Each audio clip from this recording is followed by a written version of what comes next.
वासुदेवाय। ओम नमो भगवते वासुदेवाय। ओम नमो भगवते वासुदेवाय। ओम नमो भगवते वासुदेवाय। ओम नमो भगवते वासुदेवाय। ओम नमो भगवते वासुदेवाय। చదువుతున్నది శ్రీమద్ భాగవతములో 3వ స్కందము అధ్యాయం 28 శ్లోకం సంఖ్య 7. భక్తి యోగా అనుష్ఠానము గూర్చి కపిలుని ఉపదేశములు. ఏతైః అన్యైః చ పతిభిః మనః దుష్టం అసత్పథం బుద్ధ్యా యుంజీత సనకైః జితప్రాణః హి అతంద్రితః ఏతైరన్యైశ్చ పతిభిర్మనో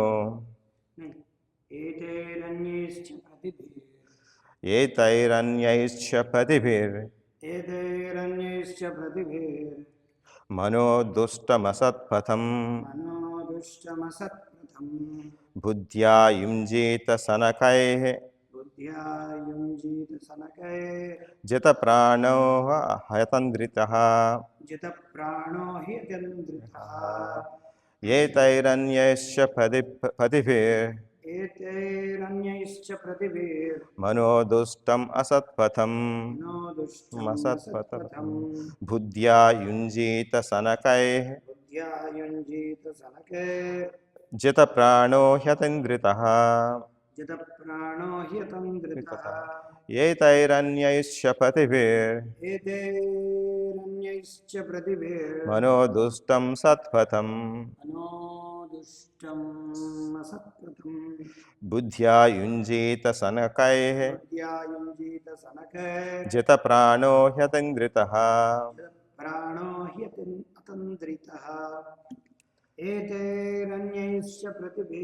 ఏతైరన్యైశ్చ పతిభిర్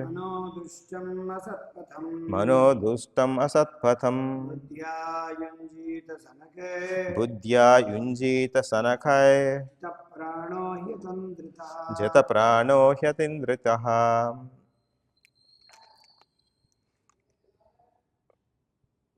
శ్రీకృష్ణ కృపామూర్తి భక్తి వేదాంత స్వామి వారి ప్రతి పదార్థములు భావము భాష్యము రచించినది కృష్ణ కృపామూర్తి ఏసి భక్తి వేదాంత స్వామి. ఏతైః ప్రభుపాదుల వారు ఏతైః ఈ అన్యైః లేదా అన్యమగు చ మరియు పతిభిః విధానములు మనః మనస్సు దుష్టం కలుషితమైనది అసత్పథం విషయభోగ పథముపై బుద్ధ్యా బుద్ధిచే యుంజీత యోగి నియంత్రించవలెను. శనకైః క్రమంగా జితప్రాణః ప్రాణవాయువుని స్థిరపరచి హి నిక్కముగా అతంద్రితః సావధానుడై. అనువాదము. సర్వదా విషయభోగము వెడనే ఆకర్షితమయుండు అడ్డులేని దుష్ట మనస్సును ఈ విధానములచే గాని లేదా ఇతర నిజ పద్ధతిచే గాని యోగి నియంత్రించవలెను. ఆ విధముగా అతడు దేవదేవుని ఆలోచనయందే సంలగ్నుడు కావలెను. భాష్యము. ఏతైరన్యైశ్చ సాధారణ యోగ విధానమును నియమ నిబంధనల పాలన వివిధమగు ఆసనములను అభ్యసించుట మనస్సును ప్రాణవాయువు చలనముపై కేంద్రీకరించుట ఆ పిదప దేవదేవుని వైకుంఠ లీలలను ధ్యానించుట అనునవి ఉండును. సాధారణ యోగ విధానమదియే. అదే ధ్యానము ఇతర విధానముల చేతను సాధింపవచ్చును కనుకనే అన్యైశ్చ అను పదం ప్రయోగింపబడినది. ముఖ్య విషయమేమనగా విషయాకర్షణచే కలుషితమై ఉండేది మనస్సు కళ్ళెము వేసి దానిని దేవదేవునిపై సంలగ్నము కావింపవలను. ఏదో శూన్యముపై లేదా నిరాకారముపై దానిని నిలుపుట సాధ్యము కాని విషయము. ఈ కారణముననే నామమాత్రపు శూన్యవాద యోగము నిరాకారవాదము ఏ ప్రామాణిక యోగ శాస్త్రనందును ఉపదేశింపబడలేదు. నిజమైన యోగి మనస్సు సదా శ్రీకృష్ణుని లీలలపైననే నిలిచియున్నందున అతడు భక్తుడై ఉండును కనుకనే కృష్ణ భక్తి భావన ఉత్తమోత్తమ యోగ విధానమై ఉన్నది. హరే కృష్ణ.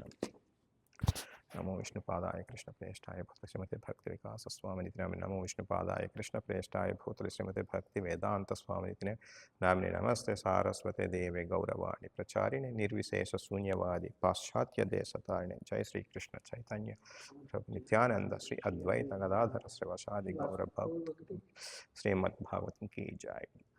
హరే కృష్ణ. హరే రామ రామ రామ హరే హరే. మనము ఈ అధ్యాయంలో ఇంతకుముందు పూర్వ శ్లోకాలు కూడా 2-3 చదువుదాము. దాని తర్వాత అసలు శ్లోకానికి వద్దాము. ఇక్కడ 4వ శ్లోకంలో ఏం చెప్తారంటే, అహింసా సత్యమస్తేయం యావద్ధరి పరిగ్రహ బ్రహ్మచర్యం తపః శౌచం స్వాధ్యాయ పురుషార్చనం. అంటే అహింసను సత్యమును పాటించుచు చోరత్వమునకు పాల్పడక తన పోషణకు అవసరమైనంత దానితో మనుషుడు సంతృప్తి చెందవలను. మైథున భోగమును విడనాడి శుచి అయ్యుండి వేదాధ్యయనము కావించుచు పరమ పురుషుని అర్చించవలను. ఇక్కడ ఈ భక్తి యోగానికి కావలసినటువంటి గుణగణాలు కానీ లేకపోతే నియమనిష్టలు కానీ చెబుతూ, ఇక్కడ ప్రీవియస్ 4 శ్లోకాల్లో కూడా నియమనిష్టలు, భక్తి యోగానికి సాధన కావాల్సిన నియమనిష్టలు కానీ గుణగణాలు ఎటువంటి ఉండాలో అటువంటి ఇస్తూ, ఇక్కడ ఈ 4 శ్లోకాలు కూడా కామన్గా ఉన్నది ఏంటంటే పరమ పురుషుని అర్చించవలని అన్నారు. అంటే ఇక్కడ కొన్ని గుణాలు చెప్పారు. అహింస, సత్యము, ఇవన్నీ ఏంటి లౌకిక నియమాలు అంటారు. దీన్ని మామూలుగా అష్టాంగ యోగంతో పోల్చుకుంటే యమ అంటారు కదా. యమ అంటే లౌకిక నియమాలు ఇవి. అంటే దాంట్లో అహింస, సత్యము, చోరత్వము లేకుండా ఇటువంటివి లౌకిక గుణాలు కలిగి ఉంటూ పరమపురుషుని అర్చించవాలని. పరమపురుషుని అర్చించవాలంటే అంటే మనకి అర్చా విగ్రహం, మనకి భగవంతుడు ఒక అంశ అయినట్టే అర్చామూర్తిని పూజించుతూ ఉండవలేను అని చెప్పేసి ఇక్కడ అన్నారు. ఇదే ఇంకొక శ్లోకంలో చూద్దాము, నెక్స్ట్ శ్లోకంలో. దాంట్లో ఏం చెప్తున్నారంటే, మౌనం సదాసన జయం స్థైర్యం ప్రాణజయ శనై ప్రత్యాహారశ్చేంద్రియాణం విషయాన్ మనస హృది. ఇక్కడ కూడా ఏమన్నారు, ప్రాణజయ అంటే ఏంటి, ప్రాణాయామం ద్వారా మనకి అష్టాంగ యోగంలో ప్రాణాయామం అనేది ఒకటి ఉంది. ఫస్ట్లో ఏమంటే యమ అంటే నియమ ఏదైతే లౌకిక నియమాలు అనుకున్నాము, ధర్మము. నెక్స్ట్ అది ఏమనుకున్నాము, అహింస, సత్యం, చౌరత్వం లేకుండా బ్రహ్మచర్యం, ఇటువంటివి కూడా మనకి ఇంకా నియమాలు. దాంట్లో శౌచం, తపస్సు అటువంటివి వస్తాయి. ఆ విధంగా నెక్స్ట్ తర్వాత ప్రాణాయామం, 3వ అంగం ఏంటంటే యమ, నియమ, ప్రాణాయామం. ప్రాణాయామంలో ఏంటంటే శ్వాస మీద మనకి శ్రద్ధ ఫోకస్ చేస్తూ దాన్ని నియంత్రించి మనస్సుని, చిత్తవృత్తిని కంట్రోల్ చేస్తుంటారు. దాంట్లో చిత్తవృత్తిని నియంత్రిస్తుంటారు. ఆ విధంగా ఇక్కడ కూడా మనకి 5వ శ్లోకంలో ఏం చెప్పారు, దానికి సరిపడగా మౌనం సదాసన జయం. ఇక్కడ మౌనం అంటే ఏంటి, ప్రత్యేకించి ఏమీ మాట్లాడకుండా ఉండటం కాదు. భగవానుడి యొక్క కథల్ని వినడము, భగవాన్ యొక్క కథల్ని చెప్పడము, భగవాన్ యొక్క లీలలు, రూప గురించి వర్ణన చేయటం అనేది మౌనం అన్నట్టు. అంటే గ్రామ్య విషయాల మీద అంత శ్రద్ధ లేకపోవడం, అంటే గ్రామ్య విషయాలను వదిలివేయటం. అంటే పూర్తిగా తన యొక్క, మనం అంటాం ఆదో శ్రద్ధ కదా, జిహ్వ ఆదో అంటాం. అంటే ఏంటి, మనకి నోటితో, నాలుగుతో మొదలు పెట్టాలి మన యొక్క కృష్ణ భగవాన్ యొక్క కథ వినటం కానీ చెప్పడం కానీ. అంతేగాని నోరు ఉన్నందుకే అది అన్నమాట. అంతేగాని మౌనం అంటే ఏంటి, ఏమీ మాట్లాడకుండా ఉండటం కాదు. మనసులో మాత్రం ఉద్రేకం వచ్చేస్తుంటుంది, కళ్ళలో చూపించడం, ముఖంలో చూపించడం జరుగుతుంటుంది. అటువంటి ఉద్రేకం అలా కూడా కాదు. మాట్లాడటం అంటే ఏంటి, భగవంతుడి యొక్క కథలు చెప్పడం, కథలు వినటము, లేకపోతే ప్రార్థన చేయటము, రూప గుణాలన్నింటినీ, లావణ్యాలని మనం ప్రార్థించడం చేయాలన్నమాట. గ్లోరిఫై చేయాలంటారు. అంటే ఏంటి, కీర్తించడం కావాలి. ఈ విధంగా చేస్తూ ఇక్కడ మనకి ఏమొచ్చినప్పటికీ యమ, నియమ, ప్రాణాయామ కూడా వచ్చింది. ఇంట్లో ఆసనాలు కూడా వేస్తారు. ఆసనం ఎందుకు, మనకు శరీర పరిస్థితిని యోగానికి సరిపడగా తీసుకురావడానికి. ఇంచేదంటే 1 గంట కూర్చుని మనం ప్రార్థన చేయాలంటే కూర్చోలేని పరిస్థితి. మోకాలు అటు ఇటు, మోకాలు నొప్పి వచ్చేస్తుంటే అటు ఇటు కదిలిపోతుంటే, వెన్నెముక నొప్పి వస్తుంటుంది. ఇటువంటి అంటే ఈ ఆసనాల వల్ల తన శరీర స్థితి యోగానికి సిద్ధం చేస్తున్నట్టు లెక్క. ఇది ఒక ప్లాట్ఫామ్ లాంటిది. ఇక్కడ కూడా అదే చెప్పారు మనకి. నెక్స్ట్ ప్రాణజయ అంటే ప్రాణాయామం ద్వారా చిత్తవృత్తిని కంట్రోల్ చేసి భగవంతుడి యొక్క విగ్రహం మీద, భగవంతుడి యొక్క రూపం మీద శ్రద్ధగా ఉండటానికి కావాల్సినటువంటి పరిస్థితిని ఏర్పాటు చేస్తుంది మనసుకి. నెక్స్ట్ ప్రత్యాహార అంటే ఏం చెప్పారు, మన యొక్క ఇంద్రియాలని ఈ అంటే గ్రామ్య విషయాల మీద నుంచి వెనక్కి తీసుకురావడం. అంటే దాని ఏంటి, కేవలం కృష్ణ భగవానుడి యొక్క పనుల మీద కృష్ణ భగవానుడి సేవల మీద ఉండే విధంగా మన యొక్క ఇంద్రియాలని అదే భగవంతుడు చెప్తాడు మనకి ఎప్పుడైతే కూర్మం అంటే తాబేలు తనకి ఎప్పుడైతే భయంకరమైన సిచ్యువేషన్ వస్తుందో పెద్ద పరిస్థితి వస్తుందో ఆ టైంలో తాబేలు ఏం చేస్తే తన ఇంద్రియాలన్నీ లోపల లాగేసుకుంటుంది. అదేవిధంగా మన ఇంద్రియాలన్నీ కూడా ప్రత్యాహార అంటే ఏంటంటే గ్రామ్య విషయాల నుంచి వెనక్కి లాక్కుని మన కృష్ణ భగవానుడి వైపుకి పెట్టాలి. అది ప్రత్యాహార ఇంద్రియానం విషయాన్ మనసా హృది. తర్వాత ఇది ఈ విధంగా మౌనం పాటించటము లేదా ప్రాణాయామం చేయటము ప్రత్యాహార చేయటము కేవలం ఉపయోగం లేనిది. అదేం చేయాలి? విషయాన్ మనసా హృది అంటే మన హృదయంలో ఉన్నటువంటి పరమాత్మను ధ్యానించమని చెప్పేసి చెప్తున్నారు ఇక్కడ. ఇంతకుముందు శ్లోకంలో ఏమిటి? పురుషార్చనం అన్నారు. పురుషార్చనం అంటే ఏంటి? విగ్రహ అర్చామూర్తిని పూజించడం అని చెప్పారు. దీంట్లో ఏం చెప్పారు? మనసులో ఉన్నటువంటి హృదయంలో ఉన్నటువంటి పరమాత్మ రూపాన్ని ధ్యానించమని చెప్పేసి దీని అర్థం. అంటే ఇక్కడ యమ నియమ ప్రాణాయామ ఆసనాలు ప్రత్యాహార వీటన్నిటిని కేవలం అలాగ చేస్తే ఉపయోగం లేదు. దాని నుంచి తీసుకొచ్చి మన హృదయాన్ని కానీ లేకపోతే ఆలోచన కానీ చిత్తాన్ని కానీ మన భగవంతుడి వైపు మళ్లించమని కూడా చెప్పారు దీంట్లో. అంటే ఈ శ్లోకం పూర్తిగా చేయాలి. ఏదో ప్రాణాయామం చేసుకుంటే అయిపోయినట్టు కాదు, యోగా కాదు. ప్రత్యాహారం చేసినట్టు యోగా కాదు. విషయాన్ మనసా హృది అంటే మన యొక్క విషయాలను భగవంతుడి యొక్క విషయాలపై ఆకర్షించబడాలి మనం. ఆ విధంగా గ్రామీయ విషయాన్ని వదిలేయాలి అని చెప్పేసి 5వ శ్లోకం చెప్పారు. దీంట్లో ఈ 2 శ్లోకాలు ఏం కవర్ చేశారు? యమ నియమ ఆసన ప్రాణాయామ ప్రత్యాహార ఈ 2 శ్లోకాల్లో చెప్పేశారు. కాకపోతే వీటితో పాటు దేని మీద ఆకర్షణ పొందాలనేది కూడా ఖచ్చితంగా చెప్పారు. ఇంకా 6వ శ్లోకం స్వధిష్ఠ్యానామేకదేశే మనసా ప్రాణధారణం వైకుంఠలీలాభిధ్యానం సమాధానం తతాత్మనః. దీంట్లో ఏం చెప్పారు? ప్రాణవాయువుని మనస్సు దేహమందరి షట్చక్రములో ఒకదాని యందు నిలిపి ఆ విధముగా మనస్సును దేవదేవుని దివ్యలీల యందు సంలగ్నము చేయటమే మానసిక సమాధి అని పిలవబడు. ఇక్కడ సమాధి పరిస్థితి గురించి తీసుకొస్తున్నారు. తర్వాత యాక్చువల్గా దీంట్లో ధారణ ప్రత్యాహార తర్వాత ధారణ ఉంది, ధ్యానం ఉంది, తర్వాత సమాధి ఈ అష్టాంగాల్లో. ఇక్కడ ఎప్పుడైతే మనస్సుని కంట్రోల్ చేసి అంటే జితేంద్రియ అంటే ఇంద్రియాలను కంట్రోల్ చేసి మనస్సుని కంట్రోల్ చేసి మంచి పరిస్థితి ఎందు ధ్యానం చేయడానికి పరిస్థితి ఏర్పడుకున్నప్పుడు ఏం చెప్పమన్నారు? వైకుంఠ లీలాభిధ్యానం. ధ్యానం కూడా వచ్చింది ఇక్కడ చూసారా? ధ్యానం అంటే ఏంటి? వైకుంఠ లీల భగవంతుని యొక్క విష్ణు భగవానుడు లేదా కృష్ణ భగవానుడి యొక్క లీలల యొక్క ధ్యానం చేయమన్నారు. అంటే ధ్యానం అంటే ఏంటి? మననం చేసుకోవడం, వినటము, శృతి శ్రవణం వినటం, మళ్ళీ మననం చేసుకోవడం, అది చెప్పడం, కీర్తించడం, ఈ విధంగా చేస్తూ వైకుంఠ లీలాభిధ్యానం తర్వాత సమాధానం అంటే సమాధి తదాత్మనః అన్నారు. అంటే ఈ విధంగా ఈ 3 శ్లోకాల్లో మనకి అష్టాంగ యోగంలో ఉన్న అంగాల్లో ఉన్నటువంటి అన్నీ చెబుతూ అన్నీ చేస్తూ మన విషయాలన్నింటిని కూడా మన ఇంద్రియాలన్నింటిని కూడా భగవంతుడి వైపు మళ్లించడానికి ఇంపార్టెంట్గా చెప్పారు. దీంట్లో 3 శ్లోకాలు కామన్గా ఉన్నటువంటిది అది. ఇంకా ఈరోజు శ్లోకం చెప్తే ఏం చెప్పారంటే ఏతైరన్యశ్చ అంటే ఈ విధంగా కానీ లేదా వేరే ఇతర నిజమైన విధాల ద్వారా అనుకున్నారు. ఇక్కడ మన ఆచార్యులు ఈ విధంగా అనువాదం చేశారు. సర్వదా విషయభోగం నడనే ఆకర్షితమై ఉండు అడ్డులేని దుష్ట మనస్సును ఈ విధానములు చేయగాని లేదా ఇతర నిజ పద్ధతి చేయగాని యోగి నియంత్రించవలేను. ఆ విధముగా అతడు దేవదేవుని ఆలోచన ఎందే సంలగ్నుడు కావాలి. ఇక్కడ ఈ యోగా అంటే దీన్ని విషయభోగాల ఏడ ఆకర్షితమై ఉండు మనసుని అడ్డు లేకుండా ఉంటుంది. మనకి ఇప్పుడు ఈ ప్రస్తుత కాలంలో విషయాలు భోగించాలనే విషయాలు కోకొలలు. అంటే ఈ సినిమాలని కానీ ఆటలని కానీ లేకపోతే మొబైల్స్ వాడటం అని కానీ ఈ విధంగా ఏ విధంగా చూసినా మన మనసుని భగవంతుడి వైపు కాకుండా గ్రామ్య విషయాల వైపు తీసుకునే వెళ్ళటానికి బోల్డ్ ఆపర్చునిటీస్ ఉన్నాయి కానీ వాటన్నిటి నుంచి ఆకర్షించబడకుండా ఉండే అంటే దుష్ట మనస్సుని, ఈ దుష్ట మనసు ఏంటంటే వేరే వాటికి ఆకర్షించబడిపోతుంది.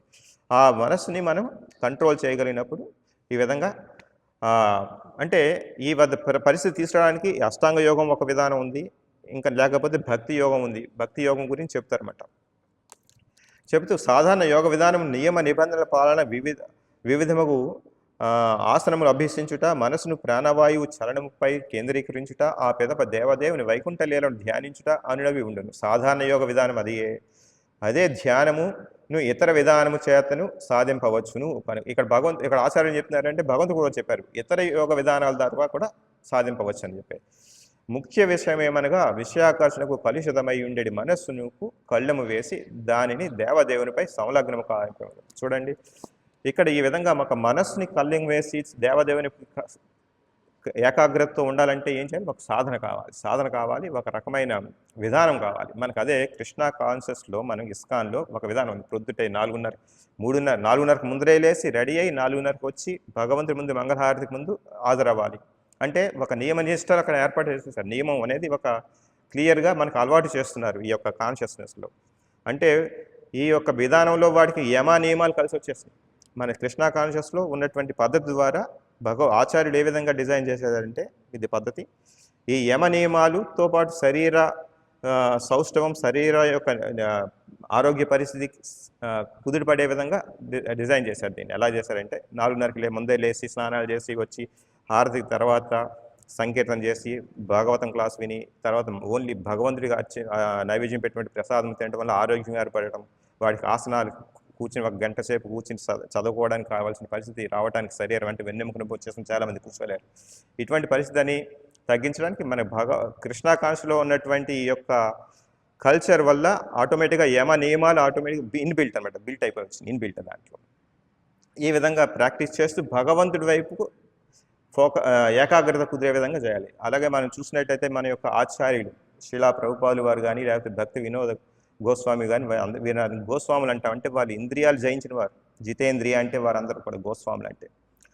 నెక్స్ట్ వారి యొక్క దైనందిన చర్య ఎలా ఉంటుందంటే ఈ యమ నియమాలు పాటిస్తూ ఉన్నట్టుగానే ఉంటుంది. వారు అంటే ఉదయమే లేవటము, ప్రత్యేకించిన సమయంలో వ్యాయామం చేయటము, ప్రత్యేకించిన సమయంలో మసాజ్ చేసుకోవడం అని, ప్రత్యేకించిన సమయంలో ప్రసాదం తినడము, ఆ ప్రత్యేకించిన సమయంలో నిద్రపోవటము. ఓన్లీ 2 గంటలు పడుకునేవాడు భక్తి వినోద గోస్వామి.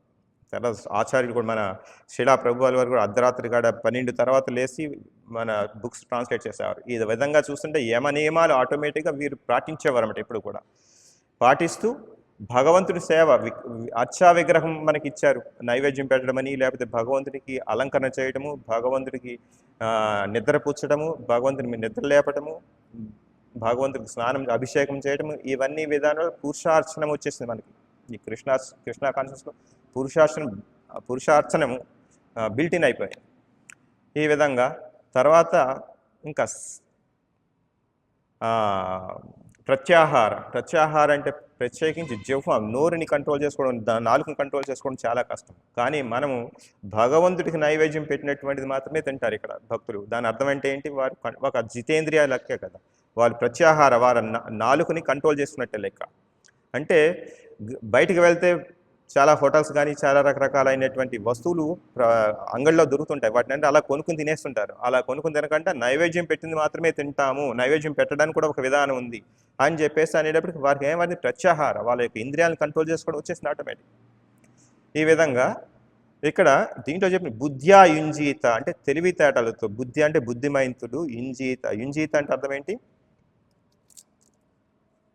యోగి నియంత్రించాలని, అంటే బుద్ధితో ఇటువంటి ఇంద్రియాలని నియంత్రించాలని. అది మన యొక్క కృష్ణ కాన్షియస్ ఆచారాల్లో వచ్చేసింది, బిల్టన్ అయిపోయి వచ్చేసింది. ఇలాగే మన ఆచార్యులు కూడా మనకు తెలుస్తుంది, వారు నియమించబడిన విధానంగా నిద్ర, ఆహారం, పనులు అన్నీ కూడా భగవంతుడి వైపు ఉండే విధంగా మలుచుకున్నారు. ఈ విధానం మనకు తెలుస్తుంది. అలాగే శ్రీలా ప్రభుపాల వారు మనకు చెప్పాలనుకుంటే ఆయన ధారణ శక్తి, ధారణ ఏ విధంగా ధారణ ఉందో చెప్తాం. ఆయనకి వాళ్ళ గురువు గారి యొక్క మాట మీద, ఆదేశం మీద, ఉపదేశం మీద గురి, దాన్నే ధారణ చేశారన్నమాట. అంటే ఏకాగ్రత ధారణ అంటే. గురువుగారు ఏం చెప్పారు? నువ్వు ఎప్పటికైనా పాశ్చాత్య దేశాలకు వెళ్ళి మన వేదాలని, భగవద్గీత భాగవతాన్ని మన ఆంగ్లంలో అనువదించి ప్రచారం చేయమని చెప్పారు. ఆయనకి యుక్త వయసులో ఉన్నప్పుడు కుదరకపోయినా అదే ఆలోచనలో ఉన్నారు. కానీ చివరికి వచ్చి ముసలి వయసులో వచ్చేటప్పటికి 70 సంవత్సరాల వయసులో వచ్చేటప్పటికి దాన్ని ఆచరణలో పెట్టడానికి ఆయనకు ఛాన్స్ కుదిరింది. అప్పటికీ కూడా ఆయన ధారణ అనమాట, ఆయన ఒకే ఒక ఏకాగ్రత ఏంటి? గురువు గారు పాశ్చాత్య దేశాలకు వెళ్ళి నాకు అనువాదం చెప్పమన్నారు, ఇంగ్లీష్లో అనువాదం చేస్తూ ప్రచారం చేయమన్నారు. కాబట్టి అదొకటే ధారణ అనమాట. ఎప్పటికైనా అమెరికా వెళ్ళాలని, దేనికి? మనలాగా ఎంజాయ్ చేయడానికి కాదు, ఆయన ప్రచారం చేయడానికి. అది ఏ విధంగా సాధించాలి? వెళ్ళారు మొరార్జీ, ఎవరు? సుమతి మొరార్జీ. ఆవిడ దగ్గరికి వెళ్ళి నాకు టికెట్ ఇవ్వమని చెప్పేస్తే ఆవిడేమో మీరు సాధువులు, మీరు వయసు పైబడిన సాధువులు, మీకు కష్టమవుతుంది అమెరికాలో, మీకు కాబట్టి మీకు టికెట్ ఇవ్వం, మీకు వెళ్తే అక్కడ ఆరోగ్యం పాడవుతుంది, మిమ్మల్ని చూసుకునే వాళ్ళు ఎవరు అని చెప్పేసి ఆవిడ ఎప్పటికప్పుడు తిరస్కరిస్తూ ఉండేవారు. కానీ ఈయన పట్టువదలని విక్రమార్కునిలాగా నేను అమెరికా వెళ్ళాలి, నా గురువు గారు చెప్పారు కాబట్టి నేను ఇది ప్రచారం చేయాలి. ఇది ధారణ అంటే ఏకాగ్రత, ఇంకేం లేదు. మనకి భగవంతుడు కూడా చెప్తారు, చదువుదాం. అది ధారణ అంటే ఏంటి? గురువు గారి యొక్క ఆదేశాన్ని నేను పాటించాలి, అది ఒక ధారణ. ఆయన 3 సార్లు కాదు, 4 సార్లు 5 సార్లు వెళ్ళగా మొరార్జీ సుమతి దేశాయ్ ఆవిడ ఏం చేశారంటే, సర్లేండి వెళ్తే మీకు టికెట్ ఇస్తాము జాగ్రత్త అని చెప్పేసి ఇచ్చారు. అప్పుడు ఆయన ఈ విధంగా వచ్చి తర్వాత ఇక్కడ వచ్చిన తర్వాత కూడా ఎక్కడికి వెళ్ళాలి, ఏం చేయాలని అటువంటి తెలియని పరిస్థితి. అప్పుడు కూడా ఆయన కేవలం వారి గురువు యొక్క ఆజ్ఞ ప్రకారము, ఆయన యొక్క గురు పరంపర యొక్క ఆజ్ఞ ప్రకారము ఈ యొక్క కార్యక్రమాన్ని నిర్వర్తించడానికి పూనుకున్నారన్నమాట. అంటే ధారణ అనమాట. ఆయన తర్వాత ఎప్పటికప్పుడు ఆయన ప్రార్థిస్తుండేవారు గురువు గారిని, లేకపోతే గురు పరంపరని.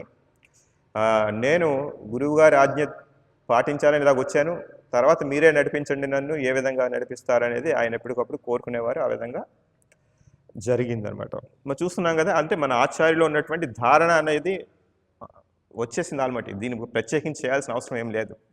దీన్నే భక్తి యోగం అంటారన్నమాట. ఇది కూడా ఎలా చెప్తారంటే, భగవంతుడు ప్రార్థిస్తూ భగవంతుడి సేవలో ఉంటే ఇటువంటివన్నీ కూడా ఆటోమేటిక్గా వస్తాయని చెప్పేసి చెప్తున్నారు. దీంట్లో కూడా మనకి 86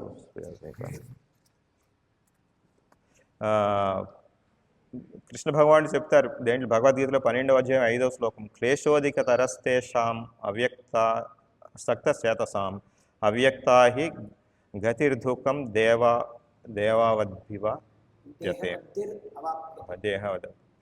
పరమపురుషుని అవ్యక్త నిరాకార తత్వము పట్ల మనస్సు ఆసక్తమైన వారికి ప్రగతి చాలా కష్టంతో కూడి ఉంటుంది. ఆ పద్ధతిలో ముందుకు పోవడం దేహదారులకు సర్వదా కఠినమే అవుతుంది. ఇక్కడ ఆచార్యులు మనకి ప్రభుపాద వారు అదే చెప్పారు. ఈ నిరాకారవాదాన్ని నిరాకారంగా ఉన్నటువంటి యోగ విధానం అంత కష్టసాధ్యమైందని చెప్పేసి చూడండి. ఈ విధంగా పాటించి మనకి ధ్రువుడు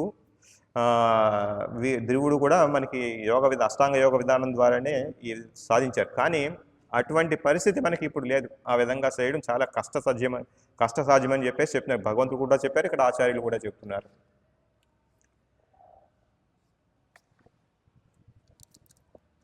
అలాగే ఇంకా ధారణ శక్తి గురించి చెప్పుకున్నాం. అదే సమాధి స్థితి, లేకపోతే సమాధి అంటే ఇప్పుడు ధ్యానం.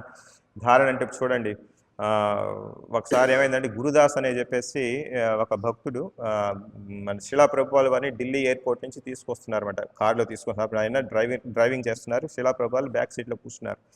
అప్పుడు ఆ గురుదాస్ అనే అతను ఆలోచిస్తున్నారన్నమాట, నాకు గురు ప్రభుపాల్ వారికి ఏకాంతమైన పరిస్థితి ఏర్పడింది, కారులో ఉన్నాము, ఇప్పుడు ప్రభుపాల్ వారు ఏం మాట్లాడుతారో విందాము, ఏదో పెద్ద శ్లోకం కానీ స్పిరిచువల్ సిచ్యువేషన్ ఏదైనా చెప్తూ ఒక పెద్ద శ్లోకాలు చెప్తూ దానికి అనువాదం చేస్తూ దాన్ని అర్థం చెప్తూ నాకు ఎక్స్ప్లెయిన్ చేస్తారేమో, కొద్దిగా టైం పడుతుంది ఈ టైంలో అనుకుంటూ విన్నారన్నమాట. ఇంతలో శిలా ప్రభుపాల్ వారు మాత్రం బ్యాక్ సైడ్లో కూర్చున్నారు, చాంటింగ్ చేసుకుంటూ. ఆయన సీరియస్గా చాంటింగ్ చేసుకుంటారు. మధ్యలో ఒకసారిగా సిమెంట్ అని అన్నారట. సిమెంట్ అంటే ఏంటి? ఇదేంటి ఈయన సిమెంట్ అంటున్నారు, నాకు ఏదో స్పిరిచువల్గా ఆధ్యాత్మిక విధానం ఏదో శ్లోకాలు ఏదో చెప్తారు అనుకుంటే సిమెంట్ గురించి మాట్లాడుతున్నారు ఏంటి అని అనుకున్నారన్నమాట. కానీ అంటే ఆయన సిమెంట్ అప్పుడు మనకి ఫ్రీగా దొరికేది కాదు. గుళ్ళు కట్టుకోవడానికి సిమెంట్ కావాలంటే ఫ్రీగా ఇచ్చేవారు కాదు, దగ్గర రేషన్లు ఇచ్చేవారు అన్నమాట. కోటా పద్ధతి అన్నమాట. ఈ నెల ఇన్ని వస్తాయి, ఈ నెల వచ్చే నెల ఇంకో కొన్ని ఇస్తామని సంథింగ్. ఆ సిమెంట్ పొందడమే చాలా కష్టంగా ఉండేది అన్నమాట. కాబట్టి ఆయన సిమెంట్ పొందగానే మనం ఇక్కడ గుళ్ళు కట్టలేము కదా. కాబట్టి ఆయన ఏకాగ్రత దేని మీద ఉంది? మనకి భగవంతుడికి గుడి కట్టాలి. ఆ ఏకాగ్రత అదనమాట. ధారణ శక్తి అంటే అదే. ఆయన మిగతా కార్యక్రమాలు చేసుకుంటూ కూడా మనకి గురువు గారు ఇచ్చినటువంటి బాధ్యత ప్రకారం గుళ్ళు కట్టాలంటే ఏం చేయాలి? సిమెంట్ కావాలి. ఆ సిమెంట్ని పొందాలి. అది ధారణ శక్తి మనకు తెలుస్తుంది. అలాగే మన ఆచార్యులు సమాధిలో కూడా ఉన్నారు. దాని అర్థం ఏంటంటే చెప్తాం మనకి. నేను కృష్ణకేశవ ప్రభు చెప్పారు ఈ 2 విషయాలను. దాంట్లో ఏం చెప్పారు? శిలా ప్రభుపాల్ వారు ఆయన రాసినటువంటి గ్రంథాలు ఆయనే చదువుతున్నారంట. ఎందుకు అంటే మీరే చదువుతున్నారంటే అసలు ఈ గ్రంథాలు నేను రాసినవి కాదు, కృష్ణ భగవాన్ చెప్తుంటే నేను రాశాను చెప్పేసి అని చెప్పాను. అంటే దాని అర్థమైంది సమాధిలో ఉన్నట్టే భగవంతుడు. మన ఆచార్యుడు సమాధిలో ఉన్నారు, భగవంతుడు చెప్పిన ఇన్స్ట్రక్షన్స్ని ఆయన రాస్తున్నారు అంతే. ఈ విధంగా మన కృష్ణా కాన్షియస్లో ఈ అష్టాంగ యోగ పద్ధతి భగవత్ సేవలో ఉంటూ పాటిస్తూనే ఉన్నాం. ఇవన్నీ వచ్చేసినాయి, దాంట్లో ఉన్నాయి, ఆటోమేటిక్గా వస్తున్నాయి.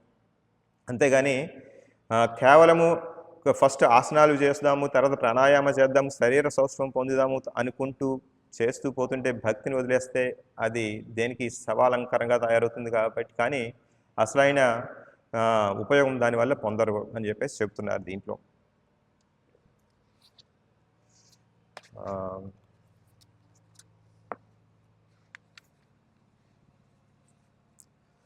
అదే చెప్తున్నారు ఇక్కడ మనకి భగవద్గీతలో కూడా చెప్తారు, ఎవరు కృష్ణ భగవాన్ చెప్తారు ధ్యానం అంటే ఏ విధంగా చేయాలండి. శుచి అయిన ప్రదేశానికి వెళ్ళి కొద్ది ఎత్తైన ప్రదేశంలో లేదా దర్బలు పరుచుకుని దానిపై జింక చర్మం పెట్టుకుని మెత్తని వస్త్రం కప్పుకుని దాని మీద నిటారుగా కూర్చుని మన దృష్టిని కనుబొమ్మల మధ్య బ్రుకుటిలో పెట్టి అంటే ఏకాగ్రతతో ధ్యానం చేయాలని చెప్పేసి చెప్పారు. ఈ విధంగా చెప్పడం అప్పుడు అర్జునుడు ఏం చెప్తున్నారు, సంచలం హీమనః కృష్ణ సమాధి బలవదృఢం తస్యాహం నిగ్రహం మన్యే వాయోరివ సుదుష్కరం. కృష్ణ మనసు సంచలము కల్లోలితము మొండిపట్టు కలది బలవత్తరమైనది కనుక దానిని లొంగ తీసుకోవడం గాలిని అనవసరం కంటే ఎక్కువ కఠినమని నేను భావిస్తున్నాను. చూడండి, అటువంటి అర్జునుడు ఏ యుగంలో ఉన్నటువంటి ద్వాపర యుగంలో ఉన్నటువంటి, ద్వాపర యుగంలో కూడా క్షత్రియుడు, మంచి నియమనిష్టలు కలిగిన వాడు, మంచి బాధ్యత కలిగిన వ్యక్తిగా ఉన్నటువంటి వాడు, రాజు లాంటి వాడు. అటువంటి వాడు ద్వాపర యుగంలోనే నాకు కష్టంగా ఉన్నది. అతను చాలా అధ్యయనం కృష్ణకేశవ ప్రభు చెప్పారు మనకి, అతని యొక్క అర్జునుడు ఎటువంటి జితేంద్రియుడు.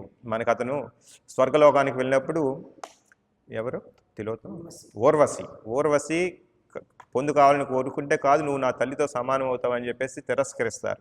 అంటే అటువంటి ఇంద్రియ నిగ్రహం కలిగినటువంటి అర్జునుడు ఈ కష్టము, ఇటువంటి ధ్యానం కష్టం అని చెబితే మనకి ఈ టైంలో అసలు ఇంద్రియాల నియంత్రణ లేనటువంటి ఆలోచన లేనటువంటి మనకి ఏ విధమైన ధ్యానం సాధ్యపడుతుందో ఆలోచించండి.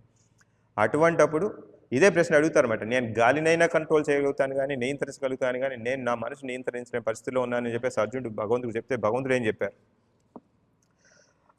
శ్రీ భగవాను వాచ అసంశయం మహాబాహో మనో దుర్నిగ్రహం చలం అభ్యాసేన తు కౌంతేయ వైరాగ్యేన చ గృహ్యతే. శ్రీకృష్ణ భగవానుడు పలికాను, ఓ మహాబాహువులు కలిగిన కుంతిపుత్ర, చంచలమైన మనస్సును నిగ్రహించడం నిస్సందేహంగా అతి కష్టమే, కానీ తగిన సాధన ద్వారా వైరాగ్యం ద్వారా అది సాధ్యపడుతుంది. ఇక్కడ కృష్ణ భగవాన్ కూడా ఒప్పుకున్నారు కష్టం అని చెప్పేసి. అంటే కానీ ఏ విధమైన అభ్యాసం ద్వారా, సాధన ద్వారా, మళ్ళీ వైరాగ్యం ద్వారా, ఈ మూడు ఉంటే మనకి అది కష్టతరమైంది కాదు అని చెప్పేసి అంటున్నారు. అంటే ఈ సాధన కష్టమే కానీ సాధ్యం కానిదనే చెప్పట్లేదు, సాధ్యం అవుతుంది. ఏ విధంగా సాధన అంటారు. సాధన అంటే ఏంటి? ఇప్పుడు మనం చేస్తున్నది కృష్ణ కాన్షియస్లో చేస్తున్నది సాధనే.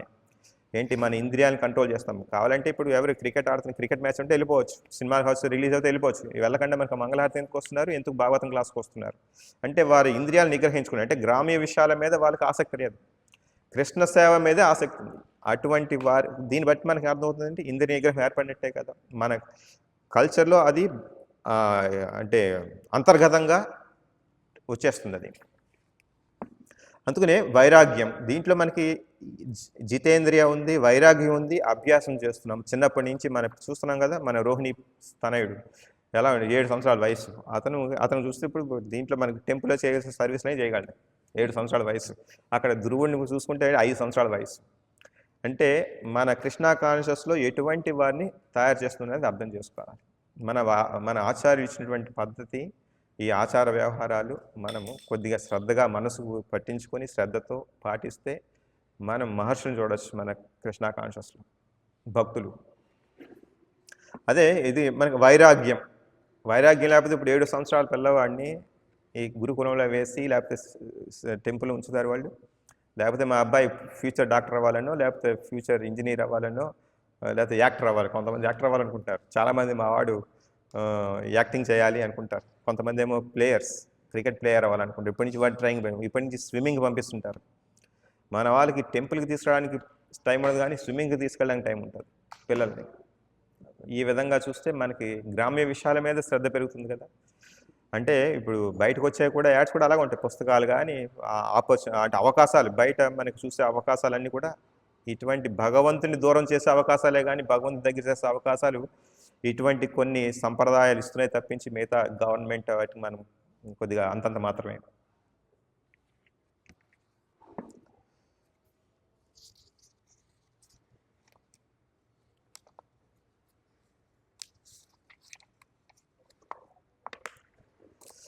యా. ఇదే మనకి ఈ శ్లోకంలో చెప్పింది ఏంటంటే ఈ విధంగా కానీ భక్తి యోగం వేరే అసలైన నిజమైన పద్ధతిలో కానీ యోగ సాధన చేస్తూ భగవంతుడి యొక్క సేవని గ్రహించమని చెప్పేసి చెప్పారు. ఈ 3 శ్లోకాలు 4 శ్లోకాలను. హరే కృష్ణ. ఇంతటితో ఆపుతాను. ఏమైనా ప్రశ్నలు కానీ కామెంట్స్ కానీ ఏమైనా ప్రభుజీ మీరు ఏమైనా యాడ్ చేస్తారంటే చెప్పండి ప్రభుజీ. ఇంకా అడిషనల్గా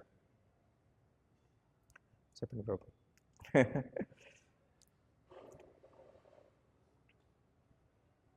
హరే కృష్ణ. మీకేమైనా ప్రశ్నలు ఉన్నాయా ప్రభు మీకు? హరే కృష్ణ. జయ శంకర్. రాజ్ శ్రీమద్ భాగవతం की जय. वाञ्छाकल्पतरुभ्यश्च कृपा सिन्धुभ्यश्च पतितानां पावनेभ्यो वैष्णवेभ्यो नमो नमः. हरे कृष्ण.